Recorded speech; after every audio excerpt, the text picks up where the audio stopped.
Welcome in, I'm Artris, and with EB03 right around the corner, I know that a lot of people are still having issues either getting their hands on the product, or if they are able to find it, it's at a ridiculously high price. And so I wanted to use this video to go over some of the cards that I think will be the best cards to grab from that set, because I think singles are the way to go for EB03. But before we go over those cards, if you're new to the channel, please make sure to hit the sub button and give the video a thumbs up. It helps out the channel so much. We actually just hit 10,000 subscribers, so in honor of that, we will be doing a giveaway for the next week. I'll be giving away a Dawn card, some Luffy sleeves, and then event packs to one lucky winner. The way that you get this is you just have to be subbed to the channel, leave a comment in this video, and lastly, join the Discord, which is linked in the description below, and make sure you react to the announcement there. One winner will be chosen at the end of 1 week, so make sure you join that if you're interested.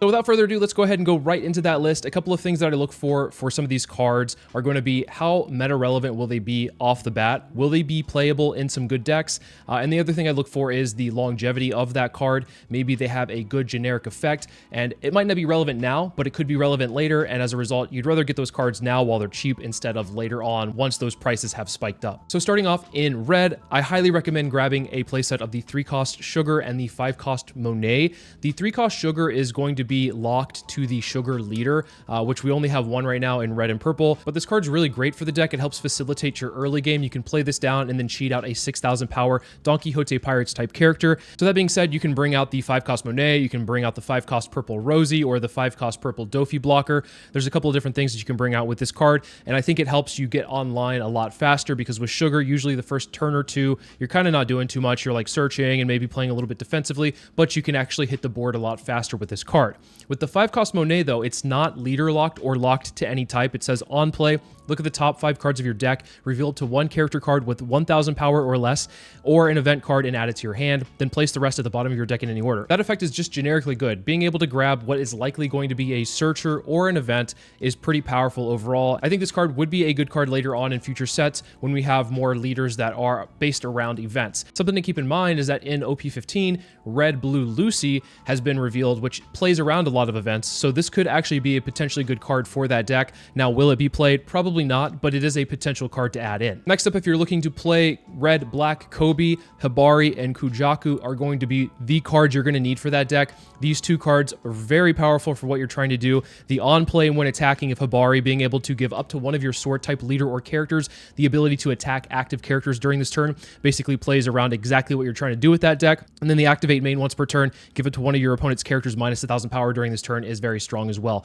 This is very specifically for Kobe. Could be better later on if there are other sword type leaders out there, which I doubt we'll get, but who knows. And then with the Kujaku, it's just a great card for Kobe to be able to protect his units on defense. It says all of your characters with a sword type and a cost of 6 or less gain 2,000 power on the opponent's turn, and then on play you may trash one navy type card from your hand and then draw 2 cards. The second part of that ability is actually just generically good if you're playing a black navy type leader, but this is more so just if you're trying to play Kobe, you need to get these cards. These are going to be key pieces for that deck. Next up in green, I have the 6-cost 7,000 power Carrot. It says activate main once per turn. If this character was played on this turn, KO up to one of your opponent's rested characters with a cost of 5 or less, then play up to 1 Zo from your hand. Now, the second part of that effect is very specifically for the Carrot leader, but the first part of that effect isn't locked to anything. So being able to KO an opponent's character that's rested that's 5 or less hits a lot of things and is really powerful. Will this card be a meta relevant card right now? Probably not, but it would be something that I would want to test out later on in the future. Having removal on a body that plays the turn after something comes down could be very potentially good, especially if you're playing decks like Bonnie that can rest things preemptively. That's also something to keep in mind. Mihawk might also find some use out of this card as well, so I would pick up a playset if I were you. Next up, we have the 5-cost 6,000 power Jewelry Bonnie. I don't think this card is going to necessarily be super powerful, but it does have some very niche effects here. On play, if your leader has a Supernova's type,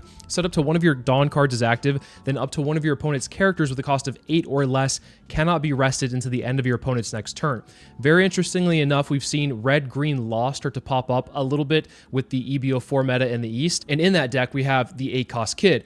Now this can actually be an answer to the 8-cost Kid, because the 8-cost Kid not being able to be rested means that you won't have to swing into it and waste your time that next turn. So this Bonnie could be a nice little niche pick and worth picking up while it's still cheap. Another card in green that I don't think is going to be super relevant right now, but might be later on in the future, is the 4-cost 6,000 power Tashigi. It says on the opponent's turn, this character cannot be KO'd by your opponent's effects and and gains blocker, and then end of your turn, you may rest one of your Dawn cards and trash one card from your hand. Set this character as active. This could be a good card for red-green smoker. That deck list is already a little bit tight, so I don't necessarily see it being a good card in there right now, but it does have potential, and I think it's worth noting. On to blue, I think the 6-cost, 6,000 power Isuka is actually a pretty good card overall. It's a blocker that says on play, place up to one character with a cost of 4 or less at the bottom of the owner's deck. So being able to bottom deck a 4-cost in this current meta is very powerful.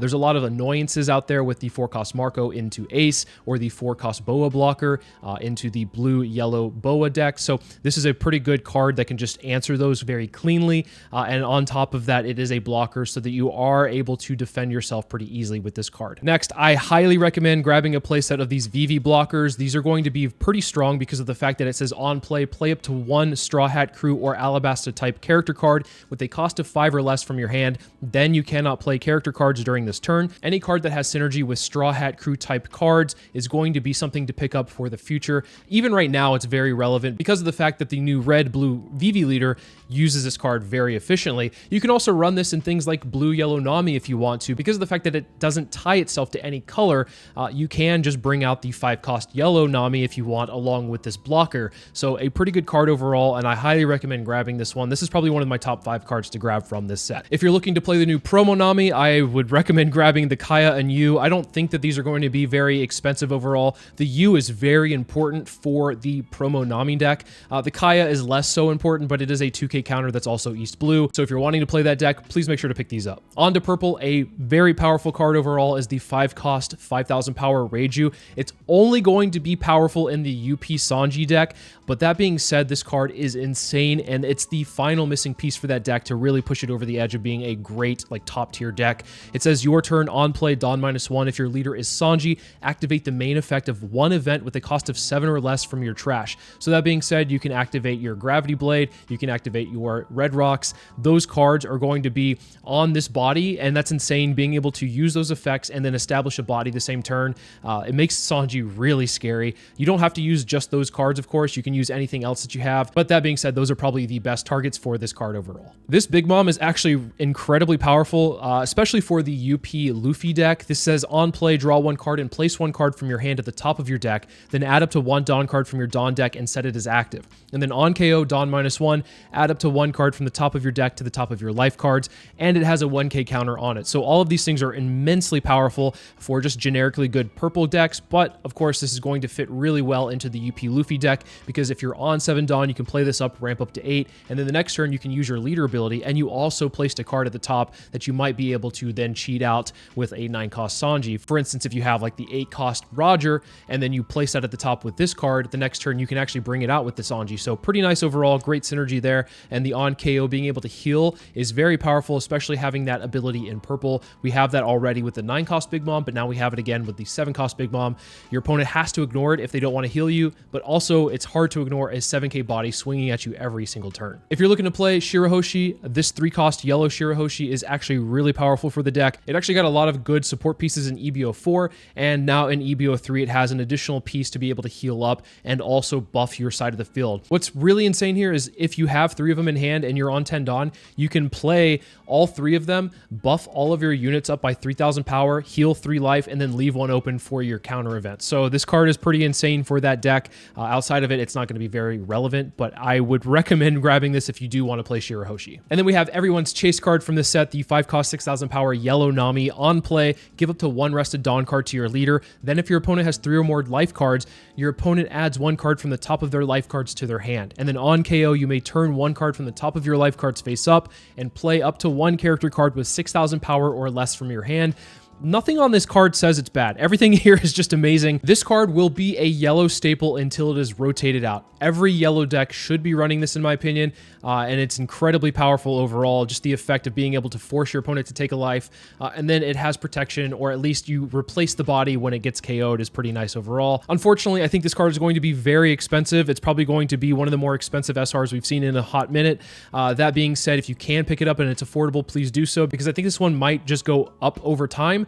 It's going to be a highly sought after card because it is meta relevant, and on top of that, you're going to have to pay a waifu tax because of the fact that it is a Nami card. All those in mind though, I do think that this card is worth getting overall, especially if you are looking to play any yellow deck in the future. Another really great yellow card is the 7-cost 8,000 power Nico Robin. On play, you may trash one card from the top of your life cards, and if your leader has the Straw Hat Crew type, add up to 2 cards from the top of your deck to the top of your life cards. On the opponent's turn, on KO, you may deal 1 damage to your opponent. I think a lot of people know about this, but if your opponent is at 0 life, and they attack into this, then your opponent loses the game because they still take that damage. So an interesting interaction there. Something to note about this card is it's also going to be a very meta-relevant card. There's going to be a lot of yellow Straw Hat leaders out there, especially going into OP15. You have the Egghead Luffy, you have the new OP15 Luffy, you have the blue-yellow Nami, you have purple-yellow Nico Robin.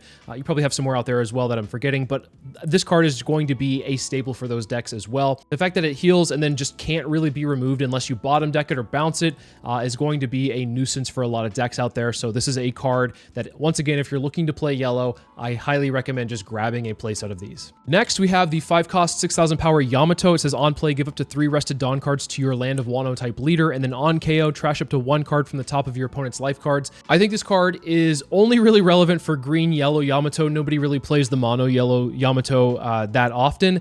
So that being said, the green-yellow Yamato is actually a pretty solid pick, in my opinion, to bring to the Red Bull event, and this being able to give 3 Rested Dawn cards to your leader, one of those potentially being the Red Bull Dawn, so that your leader's swinging for 9,000 power double attack is pretty strong. You can't really easily remove this unless you bounce it or bottom deck it. If your opponent attacks into it and then the on KO effect hits, you're having to trash a card, which feels awful. So this card's pretty solid overall. Outside of that leader, outside of the green-yellow Yamato, this card's pretty irrelevant though. Next, we have 6-cost 7,000 power S-Snake. On play, if your leader has the Egghead type and you have 2 or more life cards, you may add up to 1 character card with a trigger from your hand to the top of your life cards face up. And the trigger here is up to one of your opponent's characters with a cost of 6 or less other than Luffy cannot attack during this turn. So a couple of really powerful effects overall. This is going to be relevant in the Egghead Luffy starter deck 29. This is also going to be relevant in Yellow Bonnie and then potentially also Vegapunk. So with that in mind, this card's pretty strong. I imagine that it's going to be pretty cheap overall as well, so pretty easy to pick up. If you're looking to play blue-yellow Nami, Will You Be My Servant? The 1-cost event is pretty powerful here, being able to look at the top 4 and grab anything from a cost of 2 to 8, which is pretty much everything in that deck anyway. You can add it to your hand and then place the rest at the bottom of your deck in any order, and then the trigger is just activate this card's main effect. Of course, with blue-yellow Nami, any card that is a brick in hand is actually not a brick, but of course is a great searcher for that deck. Then onto the secret rares, we have the 7-cost 8,000 power Uta. Activate main once per turn, set up to 1 of your Dawn cards is active, then rest up to 1 of your opponent's Dawn cards or up to 1 of your opponent's characters with a cost of 4 or less, and then end of your turn, you may rest 1 of your Dawn cards, set up to 1 of your film type characters as active. I think that this card has relevancy later on in the game. Right now, it doesn't seem to be too powerful. It is a really good card that over the course of a game, the longer that it sticks on the board, the better that it is because you're getting more mileage out of that first effect. The activate main, setting up to 1 of your Dawn cards is active is pretty nice, but of course, using that to be able to rest 1 of your opponent's Dawn cards or a 4-cost character, the flexibility there is really nice. And of course, at the end of your turn, if you do have any Dawn available, you can actually just restand this character and prevent it from being attacked into. In my opinion, I think this is mostly meant for the green Uta film deck. So that being said, it's probably not going to be very meta relevant, so it could be on the cheaper side, but I do see this just being a generically good card, so you might want to grab it while it is on the low. And then finally, we have the 8-cost 6,000 power Law. It has Rush and an activate main. You may trash 1 card from your hand and trash this character. Add up to 1 card from the top of your deck to the top of your life cards, then play up to 1 Law with a cost of 7 or less from your hand. This card is great in a couple of decks. Purple Yellow Rosinante is going to benefit from this card immensely. I think that it already is a very good leader, especially with some of the support that I got from EB04, but this card really pushes it into the echelon of being one of the top tier leaders in the EB03, even OP15 meta. Secondly, you can run this in green-yellow Law as well, and in that deck, you do have quite a lot of Law options to choose from, so mostly being the 7-cost Law that heals you 1, but of course, you have other options there as well. And then you could also run this in Piss Kid because of the fact that you do have a couple of Laws you might want to add in there. I think that's probably going to be the last deck that uses this card, of course, but it is worth mentioning. The main 2, though, being green-yellow Law and purple-yellow Rosinante. Those decks will really benefit from this card overall. So that's the rundown of the EB03 cards that I think you should be grabbing instead of actually buying a box. That will save you some money in the long run. Yeah, sure, maybe the 5-cost Nami is going to be pretty expensive, but I'd rather pay for the playset of those than have to pay for a box and then not get any of those cards at all. But with that in mind, there are a few other cards that I didn't mention that might be worth getting thing later on. But overall, I think these ones are going to be the most relevant in the immediate future and possibly even just generically good later on down the road. With all that being said, let me know in the comments below what decks are you looking forward to playing in the EB03 meta. Personally, I'll probably be playing some UP Luffy because that 7-cost Lin looks just so good for that deck overall, but there's plenty of strong options regardless. As always, thank you guys so much for watching, and I'll see you in the next video.